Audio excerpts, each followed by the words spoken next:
ఇలా రాగి సంగటి వేసుకొని ఇందులో ఈ చికెన్ పులుసు అనేది కలుపుకొని ఇలా తిని చూడండి. చూడండి, ముందుగా నేనైతే ఒక ఆనియన్ ఒకటి, 2 పండిన టమాటాలు, చిన్న అల్లం ముక్కనైతే ఇలా చిన్న చిన్న పీసెస్ గా కట్ చేసుకోవాలి. వెల్లుల్లి కూడా ఇలా పొట్టయితే తీసుకోవాలి. సూరిమేతి, అలాగే సోంపు, షాయిజీరా, అనాస్ పువ్వు, అలాగే జాపత్రి, చెక్క, లవంగం, జాజికాయ, అలాగే పెద్దలకి చిన్నలకి సొంటి మిరియాలు ఇన్ని కూడా వేసాను. చూడండి, స్టవ్ మీద అయితే వాటర్ పెట్టుకున్నాను. వాటర్ పెట్టుకుని ఇందులో ఆనియన్స్, టమాటాలు అన్నీ కూడా స్టెప్ బై స్టెప్ వేసుకోవాలి. ఈ హోల్ మసాలా, ఈ మసాలా అన్నీ కూడా ఇందులో వేసుకోవాలి.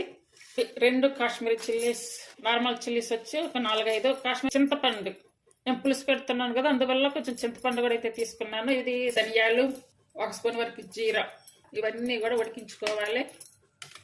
అన్నీ ఉడికాయి కదా, ఇప్పుడు స్టవ్ ఆపేసుకొని వీటిని వాటర్ నుండి సపరేట్ చేసుకోవాలి.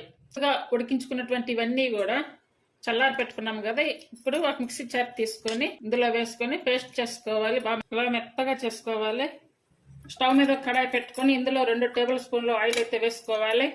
మనం ముందుగా మిక్సీ పట్టుకున్నటువంటి పేస్ట్ అంతా కూడా ఇందులో వేసుకోవాలి.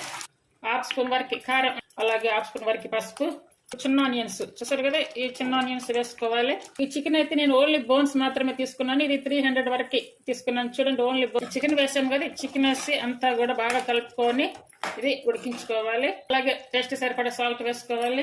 ఇప్పుడు ముందు మసాలాలు, టమాటా అన్ని వేసి ఉడికించాము కదా, ఈ వాటర్ అయితే వేసుకోవాలి. వాటర్ మామూలుగా ఇలా పొంగు వచ్చిన దగ్గర నుండి ఒక 5-6 నిమిషాలు అయితే ఉడికించుకోవాలి.